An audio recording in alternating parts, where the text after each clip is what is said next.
हर हर महादेव दोस्तों, जय श्री केदार। आज केदारनाथ धाम में दोस्तों मौसम किस प्रकार से है, केदारनाथ धाम में यात्री कितने हैं, केदारनाथ धाम में जो महंगाई है वह कितनी है दोस्तों, संपूर्ण जानकारी केदारनाथ धाम तक पहुंचने वाले जितने भी श्रद्धालु महादेव के दर्शन करना चाहते हैं उन्हें केदारनाथ धाम से जुड़ी हुई संपूर्ण जानकारी इस वीडियो के माध्यम से देना चाहता हूं दोस्तों। तो वीडियो में अंत तक बने रहिए और अगर आप चैनल पर नए हैं तो चैनल जरूर सब्सक्राइब करिए, जिससे आपको केदारनाथ धाम से जुड़ी हुई डेली की वीडियो सबसे पहले मिलती रहे। तो दोस्तों सबसे पहले आज बात करते हैं केदारनाथ धाम में मौसम की। तो दोस्तों मौसम जैसा रोजाना रहता है उसी प्रकार से दोस्तों सुबह सुबह बादल छाए हुए हैं।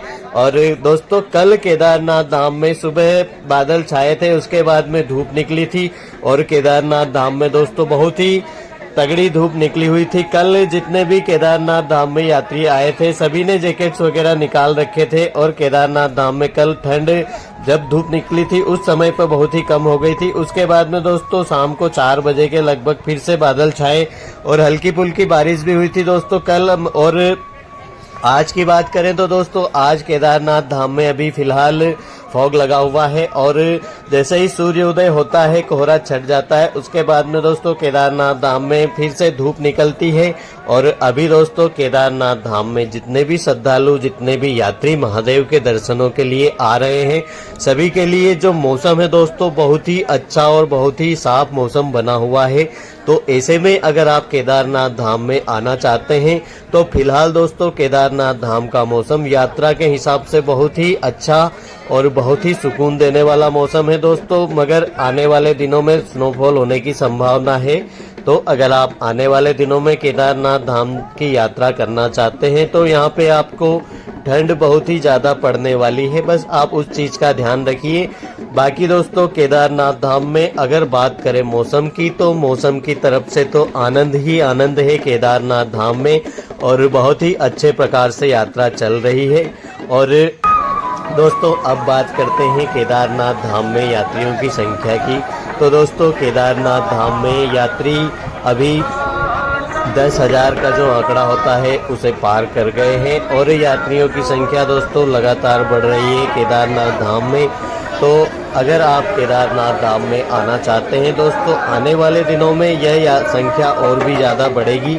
और केदारनाथ धाम में दोस्तों अभी पिछले 6-7 दिनों से दोस्तों जो यात्रियों की संख्या थी वह 8,000 से कम थी। और अभी दोस्तों केदारनाथ धाम में जो यात्रियों की संख्या है परसों कल और आज दोस्तों कितने होते हैं उसके बारे में तो अभी नहीं बता सकते, मगर दोस्तों परसों और कल में यात्रियों की संख्या 10,000 को पार कर गई थी। और जो दर्शन होते हैं दोस्तों सुबह 6 बजे से लेकर 7 बजे तक जितने भी श्रद्धालु जल्दी लाइन में लग जाते हैं उन्हें गर्भगृह में जाके दर्शन हो रहे हैं। और 7 बजे के बाद में जितने भी यात्री लाइन में लगे हुए रहते हैं दर्शनों को आते हैं मंदिर के अंदर, उन सभी यात्रियों को दोस्तों स्वर्ण मंडल से ही दर्शन कराए जा रहे हैं। तो अगर आप केदारनाथ धाम में गर्भगृह में अगर दर्शन करना चाहते हैं अभी आप केदारनाथ धाम में हैं तो दोस्तों केदारनाथ धाम में सुबह 6 बजे से 7 बजे तक गर्भगृह के दर्शन होते हैं, उसके बाद में गर्भगृह में नहीं जाने दिया जाता। तो आपको अगर गर्भगृह में ही दर्शन करने हैं तो आपको यहाँ पे टोकन लेना पड़ता है। आप 2100 रुपये का टोकन लेके गर्भगृह में दर्शन कर सकते हैं महादेव के। और दोस्तों ये जो सुबह 6 बजे से 7 बजे तक गर्भगृह में दर्शन करवाए जाते हैं यह सिलसिला कुछ ही दिनों तक चलेगा दोस्तों। उसके बाद में गर्भगृह में दर्शन नहीं हो पाएंगे क्योंकि यात्रियों की संख्या लगातार ही बढ़ रही है। तो जैसे यात्रियों की संख्या और भी ज्यादा बढ़ेगी उस समय पर दोस्तों फिर से गर्भगृह के अंदर जाकर महादेव के दर्शन प्राप्त नहीं हो पाएंगे। तो अगर आप आने वाले दिनों में केदारनाथ धाम में यात्रा करना चाहते हैं तो आप इस चीज़ का ध्यान रखिए कि आने वाले दिनों में आपको केदारनाथ धाम मंदिर के अंदर जाकर गर्भगृह में दर्शन नहीं होंगे। अगर आपको दर्शन गर्भगृह में करने हैं तो आप अभी देख लीजिए, आप यहीं से गर्भगृह के दर्शन प्राप्त कर सकते हैं। मगर दोस्तों यह तो बात हुई वीडियोग्राफी फोटोग्राफी की, मगर आपको सच में महादेव के दर्शन गर्भगृह में ही जाकर करने हैं तो आप यहाँ पे आप टोकन ले सकते हैं और गर्भगृह में जाकर महादेव के दर्शन कर सकते हैं और साथ ही आप पूजा पाठ इत्यादि भी करवा सकते हैं। आप यहाँ पे पुरोहित जी से बात कर लीजिए, 500-400 रुपये उन्हें आपको देने होंगे और वह आपको गर्भगृह में जाकर जैसे आप पूजा पाठ अभिषेक करवाते हैं वह करवा सकते हैं। और दोस्तों केदारनाथ धाम तक पहुंचने वाले जो रास्ते हैं सभी रास्ते पूरी तरह से साफ है और केदारनाथ धाम में पहुंचने वाले जितने भी श्रद्धालु केदारनाथ धाम तक आते हैं बहुत ही आराम से केदारनाथ धाम तक पहुंच रहे हैं और सभी यात्रियों को बहुत ही अच्छे प्रकार से महादेव के दर्शन मिल रहे हैं। दोस्तों फिलहाल जो यात्रा है यात्रा बहुत ही शांतिपूर्ण तरीके से चल रही है।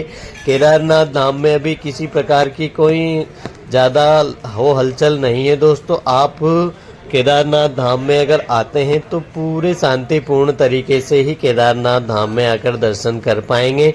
अब दोस्तों बात करते हैं केदारनाथ धाम में जो होटल से जो टेंट है उनके नाम क्या हैं।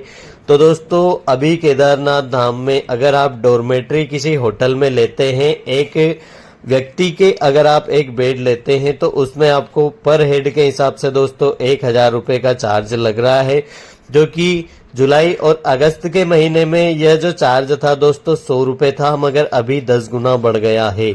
और अगर आप केदारनाथ धाम में एक रूम लेते हैं दोस्तों 6 व्यक्तियों के लिए तो उसमें आपको 8000 रुपये के करीब पे करने होते हैं, क्योंकि अगर केदारनाथ धाम में इस समय अगर आप रूम लेते हैं भीड़ बहुत ही ज़्यादा है दोस्तों। अगर 6 व्यक्तियों का रूम अगर आप केदारनाथ धाम में लेंगे तो वो आपको 8000 में पड़ेगा। 4 व्यक्तियों के लिए अगर आप रूम लेते हैं केदारनाथ धाम में तो 6000 रुपये का पड़ेगा दोस्तों। और आने वाले दिनों में जब और भी ज़्यादा भीड़ हो जाएगी तो आप केदारनाथ धाम में होटल में कोई भी रूम ले लीजिए, आपको 10,000 प्लस ही मिलने वाला है। और केदारनाथ धाम में अगर आप डॉर्मेट्री लेते हैं अभी तो 1000 रुपये है। और दोस्तों अगर आप टेंट में डॉर्मेट्री लेते हैं जो GMVN के टेंट बने हैं वहाँ पे अगर आप प्रति व्यक्ति के हिसाब से अगर वहाँ पे आप नाइट स्टे करेंगे तो आपको 500 से 700 के बीच में वहाँ पे टेंट मिल जाता है। और अगर आप केदारनाथ धाम में प्राइवेट टेंट लेते हैं तो अभी दोस्तों केदारनाथ धाम में जो प्राइवेट टेंट है उसका जो 2 व्यक्तियों का जो टेंट है दोस्तों उसका किराया 2000 रुपये है। और केदारनाथ धाम में दोस्तों जो प्राइवेट टेंट है उनमें चोरियों का मामला बहुत ही आ रहा है दोस्तों। कल ही जो प्राइवेट टेंट होता है छोटा वाला कैंप वहां पर किसी ने एक व्यक्ति एक श्रद्धालु के जो मोबाइल है वो टेंट को काट कर वहां से निकाल के चोर ले गए हैं। तो आप थोड़े केदारनाथ धाम में आते हैं तो सावधान रहिए आने वाले दिनों में। और केदारनाथ धाम के बारे में और अगर आपको कोई अतिरिक्त जानकारी चाहिए तो आप हमें कमेंट कर सकते हैं। और केदारनाथ धाम से जुड़ी हुई डेली की अपडेट पाने के लिए आप हमारे चैनल को जरूर सब्सक्राइब करें। तो मिलते हैं दोस्तों कल एक नई वीडियो के साथ में, जब तक के लिए हर हर महादेव, जय श्री केदार।